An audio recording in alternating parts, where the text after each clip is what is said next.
ప్రసవం తర్వాత మళ్ళీ మన ఆరోగ్యాన్ని తిరిగి సంపాదించుకోవడం అనేది చాలా జాగ్రత్తగా, సింపుల్గా ఉండాలి. ఈరోజు మనం ప్రెగ్నెన్సీ తర్వాత వచ్చే బెల్లీ ఫ్యాట్ని తగ్గించుకోవడానికి కొన్ని సులభమైన, సేఫ్ ఎక్సర్సైజెస్ ఏంటో వివరంగా చూద్దాం. డెలివరీ తర్వాత పొట్ట తగ్గట్లేదు అన్న బాధ చాలామందిలో ఉంటుంది కదా. ఇది చాలా సహజం, కానీ కంగారు పడాల్సిన అవసరం లేదు.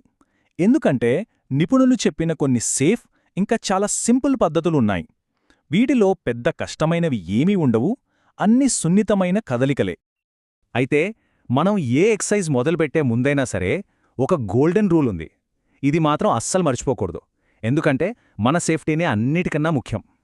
అదేంటంటే డెలివరీ తర్వాత, అది నార్మల్ అయినా సరే, సిజేరియన్ అయినా సరే, కనీసం 6 వారాల పాటు ఆగాల్సిందే.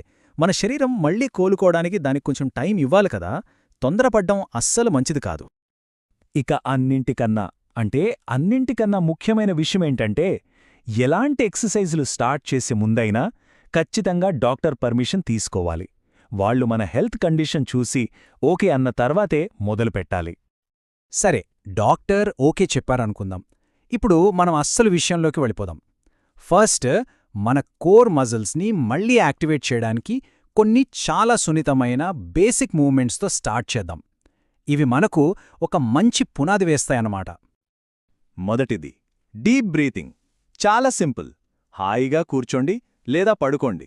ఇప్పుడు నెమ్మదిగా గాలిని లోపలికి పీల్చుకోండి. తర్వాత గాలి బయటికి వదులుతూ పొట్టను మెల్లిగా లోపలికి లాగడానికి ట్రై చేయండి. అంతే. ఈ చిన్న ఎక్సర్సైజ్ మన కోర్ మజిల్స్ని మళ్ళీ యాక్టివేట్ చేయడానికి చాలా బాగా పనిచేస్తుంది. డెలివరీ తర్వాత బెలీ రికవరీకి ఇది ఎంతగానో హెల్ప్ అవుతుంది. రోజుకి ఓ 5 నిమిషాలు దీనికి కేటాయిస్తే చాలు. ఇక రెండవ ఎక్సర్సైజ్ పెల్విక్ టిల్ట్. దీనికోసం వెల్లకిలా పడుకుని మోకాళ్లను పైకి మడవాలి. ఇప్పుడు నడుము కింది భాగాన్ని ఫ్లోర్కి ఆనించేలా పెల్విస్ని కొద్దిగా పైకి లేపాలి. అలా ఒక 5 సెకండ్లు ఉంచి నెమ్మదిగా వదిలేయాలి. ఇది మన లోయర్ బెల్లీ ఫ్యాట్ని టార్గెట్ చేస్తుంది. పొట్ట కండరాల మీద ఎలాంటి ఒత్తిడి లేకుండా చాలా సేఫ్గా వాటిని ఎంగేజ్ చేయడానికి ఇదొక సూపర్ మార్గం. రోజుకు ఒక 10-15 సార్లు చేస్తే మంచిది. ఓకే, ఇప్పుడు మనం వేసిన ఈ ఫౌండేషన్ మీద కొంచెం బలాన్ని పెంచుకునే టైం వచ్చింది. ఇప్పుడు బాడీని స్ట్రెంథన్ చేసే మరికొన్ని సులభమైన ఎక్సర్సైజెస్ ఏంటో చూద్దాం. ఇది క్యాట్ కౌ స్ట్రెచ్.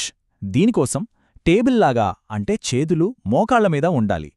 ముందుగా ఒక పిల్లి వీపును ఎలా పైకి వంచుతుందో అలా చేయాలి. తర్వాత నెమ్మదిగా ఒక ఆవులా వీపును కిందకి వంచాలి. ఈ 2 పొజిషన్స్ మధ్య మెల్లిగా మారుతూ ఉండాలి.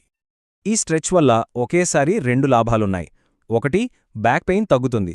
2, పొట్ట కండరాలు బాగా స్ట్రెచ్ అవుతాయి.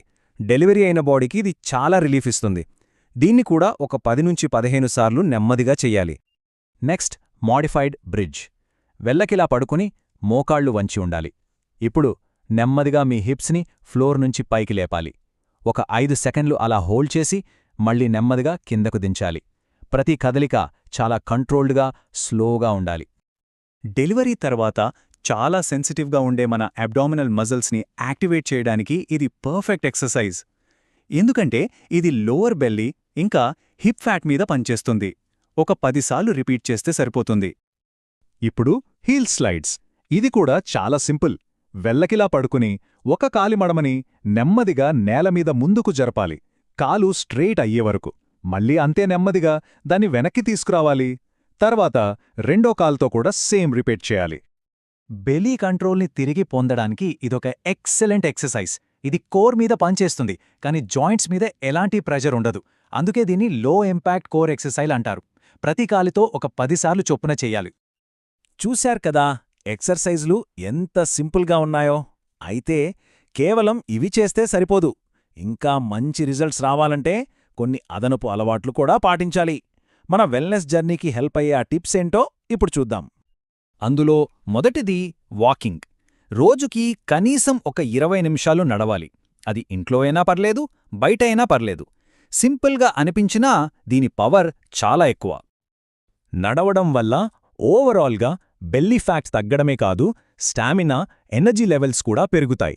ముఖ్యంగా సిజేరియన్ అయిన వాళ్లకి ఇది చాలా చాలా సేఫ్ ఆప్షన్.